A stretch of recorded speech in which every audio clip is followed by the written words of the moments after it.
Hi అండి, welcome to humming cookery. నేను మీ శ్రవంతి. వినాయక చవితి వస్తుంది కదా, అందుకని మనం ఈరోజు వినాయకుడికి ఎంతో ఇష్టమైన ఉండ్రాళ్ళ పాయసం ఎలా చేయాలో చూద్దాం. ముందుగా ప్యాన్లో 1 కప్పు వాటర్ని యాడ్ చేసి అందులో కొంచెం సాల్ట్, కొంచెం నెయ్యిని వేయండి. ఏ కప్పుతో అయితే వాటర్ని తీసుకుంటారో అదే కప్పుతో బియ్యం పిండిని తీసుకోండి.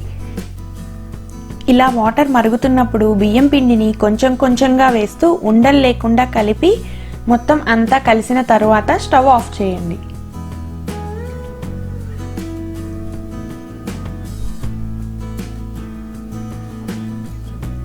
అది చల్లారిన తర్వాత ప్లేట్లోకి తీసుకొని పిండిని అంతా ఇలా చిన్న చిన్న ఉండ్రాళ్ళుగా చేయండి. ఈ ఉండ్రాళ్ళని బౌల్లో పెట్టి పక్కన ఉంచండి. తర్వాత 4 యాలకులని తీసుకొని ఇలా పొడి చేయండి.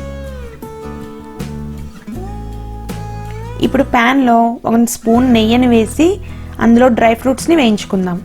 ముందుగా జీడిపప్పును వేయించి తర్వాత కిస్మిస్ని కూడా వేయించండి.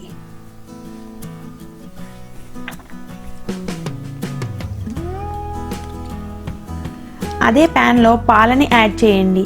నేను ఇక్కడ 1/2 లీటర్ పాలని యాడ్ చేస్తున్నాను. మీరు మీ ఉండ్రాళ్ళకి సరిపడా యాడ్ చేసుకోండి.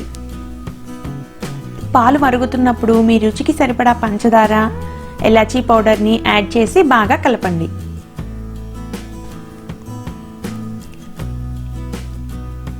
పంచదార కరిగిన తర్వాత అందులో ఉండ్రాళ్ళని యాడ్ చేసి కలుపుతూ ఒక 10 నిమిషాల పాటు ఉడికించండి.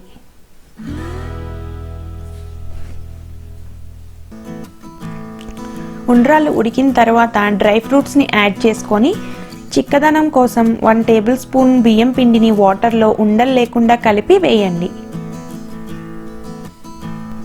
అది చిక్కగా అవుతున్నప్పుడు స్టవ్ని ఆఫ్ చేయండి. అంతే, ఉండ్రాళ్ళ పాయసం రెడీ. దీన్ని ఈ వినాయక చవితికి మీరు కూడా చేసి వినాయకుడికి నైవేద్యంగా పెట్టండి.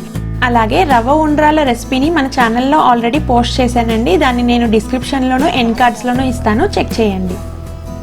ఇది మీరు ట్రై చేసి మీకు ఎలా వచ్చిందో నాకు కామెంట్స్లో చెప్పండి. అలాగే పిక్స్ తీసి హమ్మింగ్ కుకరీ ఇన్స్టాగ్రామ్ లేదా ఫేస్బుక్ పేజ్లో పోస్ట్ చేయండి.